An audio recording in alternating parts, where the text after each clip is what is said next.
पाकिस्तान मुर्दाबाद, तुर्किस्तान मुर्दाबाद, भारत माता की आतंकवाद मुर्दाबाद, आतंकवाद मुर्दाबाद, पाकिस्तान मुर्दाबाद। पीछे रखना पड़ेगा, आ जाएगा आवाज। आज हम लोग तिरंगा यात्रा निकाले हैं जमुई में।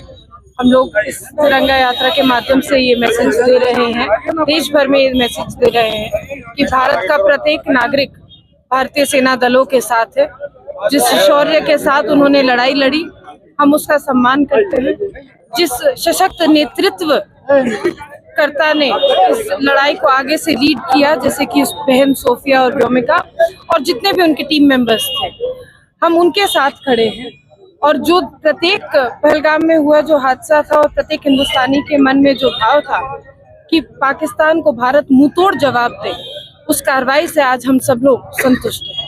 क्या लगता है कि पाकिस्तान निश्चित रूप से मुझे लगता है कि पाकिस्तान को ठोस करारा जवाब मिला है। जिस तरह की उम्मीद हर एक भारतीय के दिल में थी, उस तरह की कार्रवाई की गई है।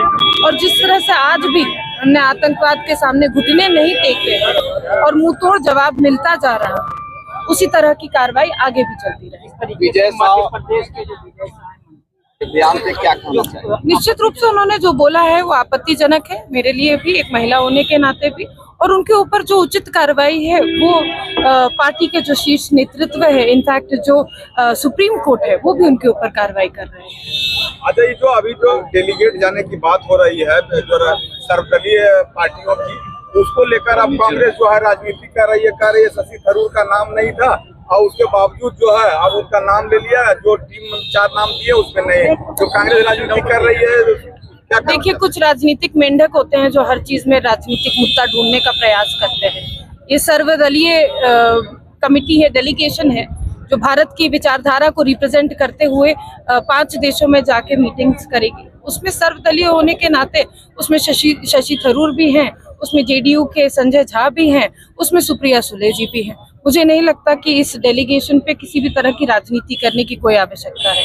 जो भारत की विचारधारा, भारत की सोच अंतर्राष्ट्रीय जगत में जाके सबके सामने आतंकवाद के खिलाफ जो हमारी एक लड़ाई चल रही है, उसको सशक्त रूप से सामने रख सके, वही डेलीगेशन के साथ है, वही डेलीगेशन के मेंबर्स हैं। पहलगाम में जो आतंकवादी हमला हुआ है, क्या लगता है कि पाकिस्तान को ठोस जवाब मिला है?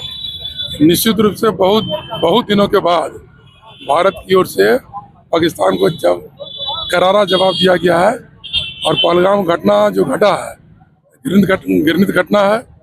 और जातीय धर्म पूछ करके, पैंट खोल कर देख करके नृशंस हत्या की गई है, जिसको हिंदुस्तान किसी भी कीमत पर बर्दाश्त नहीं कर सकता है।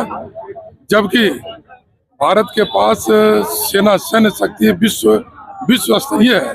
और इसका नेतृत्व करता नरेंद्र मोदी जैसा जब नेता हो तो उसको करारा जवाब देना बनता था। और माकूल जवाब, 9 आतंकी अड्डों पर एक साथ हमला किया और वो नष्ट नाबूद कर दिया गया। पाकिस्तान के लिए बहुत बड़ा सबक है उसी लिए। और उसके द्वारा जो जवाबी कार्रवाई की जाती है, उसको एयर डिफेंस द्वारा उसको रास्ते में ध्वस्त, हवा में ही ध्वस्त कर दिया गया। पाकिस्तान अपने हैसियत को समझा और सीज फायर का पेशकश किया। भारत ने नहीं किया। और अमेरिका मध्यस्थता कहीं नहीं है। वो अपने मन से माननीय ट्रंप बोल रहे थे, लेकिन भारत ने स्पष्ट किया कि पाकिस्तान के अनुरोध पर सीज फायर का पालन किया जा रहा। लेकिन इस पर शर्त है, एक भी अगर आतंकी घटना घटा तो इसको युद्ध माना जाएगा। इस शर्त पर भारत ने अपने पूरे विश्व स्तर पर अपने सैन्य शक्ति को दर्शाया भी है। ये विजय साहब के बयान पे आप क्या कहना चाहेंगे? पूरा विरोध हो रहा है। वो अलग है, बोलने का पार्टी उस पर अपना राय दिया भी है और अपना उनका व्यक्तिगत मामला था, उस पर पार्टी विचार कर रही है। इसका भाजपा उसका न समर्थन किया नहीं कर रही है। हमें भारतीय सेना पर गर्व है, चाहे वो को है, थल जल वायु सारे सेना पर भारत को गर्व है। और एक नागरिक 140 करोड़ जनता भारतीय सेना पर गर्व करते हैं। देश में मोदी जी के मजबूत नेतृत्व में पहलगाम में जो आतंकवादी घटनाएं हुई और इस बिहार की धरती से मोदी जी ने 3 दिन के बाद ही ऐलान किया था कि आतंकवादी कहीं भी घुसा हो उसे हम मिट्टी में मिला देंगे। और उन्होंने जो बिहार की धरती पर उद्घोष किया उसका अक्षरशः पाकिस्तान के कब्जे वाली कश्मीर में भारतीय सेना ने स्ट्राइक कर 9 आतंकवादी अड्डे को ध्वस्त करने का काम किया है। इसलिए हम भारतीय सेना को धन्यवाद देते हैं और मोदी जी के मजबूत नेतृत्व के प्रति पूरा देश आज एक मत है। कल जम्मू जिले में कुछ अल्पसंख्यकों द्वारा विजय शाह के पर मुर्दाबाद के नारे लगाए गए, क्योंकि जिस तरह से उन्होंने टिप्पणियां की हमारे देश की बेटी को लेकर के, कैसे देखते हैं इसको? क्या वो सही था या गलत था? निश्चित रूप से ये जो घटना है इसकी हम निंदा करते हैं और इसको हम इसकी निंदा करते हैं। ये भारत के सम्मान में आज हम लोगों ने तिरंगा यात्रा निकाला है ताकि सैनिकों का मनोबल बना रहे और आगे भी सैनिक कार्रवाई में भारत की यशस्वी